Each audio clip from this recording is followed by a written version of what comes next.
ইসলাম বিশ্বের এক যুগের সমাপ্তি ঘটল। যুক্তরাষ্ট্র এবং ইসরায়েলের যৌথ অপারেশন এপিক ফিউরি অভিযানে ইরানের সর্বোচ্চ নেতা আয়াতুল্লাহ আলী খামেনি নিহত হয়েছেন বলে জানিয়েছেন ফার্স্ট নিউজ এজেন্সি। রবিবার 1 মার্চ স্থানীয় সময় সকালে ইরানের রাষ্ট্রীয় সংবাদ মাধ্যমে এই খবর প্রচার করার মাধ্যমে সারা বিশ্ব এই সংবাদে উপনীত হয়েছে। সর্বোচ্চ নেতার মৃত্যুতে ইরানে আজ রবিবার 1 মার্চ থেকে 40 দিনের রাষ্ট্রীয় শোক ঘোষণা করা হয়েছে বলে জানিয়েছেন ইরান ইন্টারন্যাশনাল।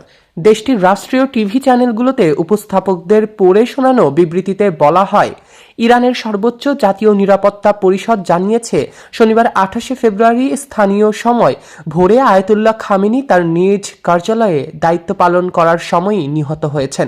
এদিকে স্যাটেলাইট চিত্র বিশ্লেষণ করে বিবিসি নিউজ জানিয়েছেন তেহরানে অবস্থিত লিডারশিপ হাউস কমপ্লেক্সের কিছু অংশে বড় ধরনের ক্ষয়ক্ষতির প্রমাণ পেয়েছে। এই স্থানটিই খামেনির কার্যালয়। এর আগে সামাজিক যোগাযোগ মাধ্যম ট্রুথ সোশ্যালে দেওয়া এক পোস্টে ট্রাম্প আগেই লিখেছিলেন, ইরানের সর্বোচ্চ নেতা আয়াতুল্লাহ আলী খামেনি ইতিহাসের অন্যতম নিকৃষ্ট ব্যক্তি মারা গিয়েছেন। প্রেসিডেন্ট ট্রাম্প পোস্টে আরও লিখেছিলেন, ইতিহাসের অন্যতম নিকৃষ্ট ব্যক্তি খামেনি মারা গিয়েছেন।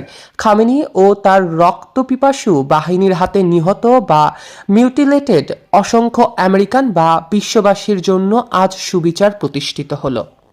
সৈকত আহমেদ নূর, প্রতিধ্বনি নিউজ।